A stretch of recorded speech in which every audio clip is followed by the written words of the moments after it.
നമ്മളെ ഉന്നത വിദ്യാഭ്യാസ രംഗം ഇന്ന് ആന കയറിയ കരിമ്പൻ തോട്ടം പോലെയാണ്.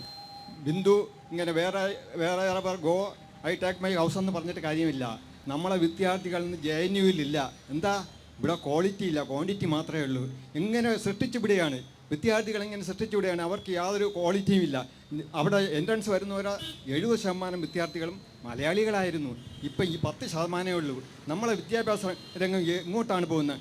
5-8 സർവകലാശാലകളിൽ VC-മാരില്ല, 60 കോളേജുകളിൽ പ്രിൻസിപ്പൽമാരില്ല. നിങ്ങൾ എന്ത് വിദ്യാഭ്യാസമാണ്? ഒരു യുവതലമുറയെ വാർത്തെടുക്കേണ്ടതാണ്.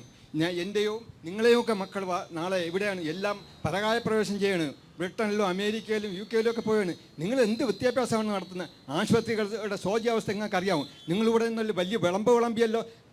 നമ്മുടെ മെഡിക്കൽ കോളേജിൽ നമുക്ക് കടന്നു ചെല്ലാൻ പറ്റുമോ? രോഗികൾക്ക് പ്രാഥമിക ചികിത്സ പോലും കൊടുക്കുന്നില്ല.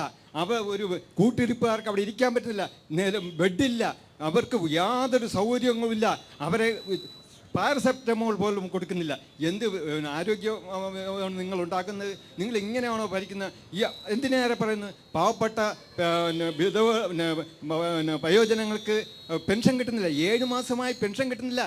ഈ പൈസ കൊണ്ടാണ് ഒരു നേരത്തെ ആഹാരമോ അതല്ലെങ്കിൽ ഒരു പാരസെറ്റമോളോ അവർ വാങ്ങുന്നത്. നിങ്ങൾ എന്ത് ഭരണമാണ് കാണിക്കുന്നത്? നിങ്ങളിവിടെ വലിയ വിപ്ലവവും അതും ഇതുമൊക്കെ പറയില്ല. എന്താണ് ഇവിടെ നടത്തുന്നത്? ഒരു സ്വാഭാവിക നീതി, ജനങ്ങൾക്കുള്ള സ്വാഭാവിക നീതി. നിങ്ങൾ സെസ് വിരിച്ചു. നിങ്ങളുടെ ബാലഗോപാൽ നിയമസഭയിൽ പറയുന്നത് ഞാനും കേട്ടതാണ്.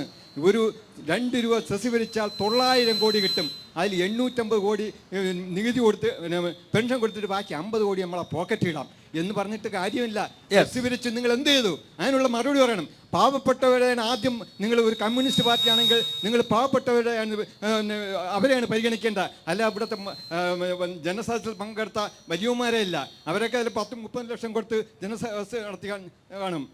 യെസ്, ഉന്നത വിദ്യാഭ്യാസ രംഗത്തിൻ്റെ അവസ്ഥ, ആരോഗ്യ മേഖലയിലെ ദുരവസ്ഥ മാത്രമല്ല, ഈ പെൻഷൻ കിട്ടാത്ത, സാമൂഹിക ക്ഷേമ പെൻഷൻ കിട്ടാത്തതിൻ്റെ ആ ഒരു വേദന അദ്ദേഹത്തിൻ്റെ വാക്കുകളിൽ ഉണ്ട്.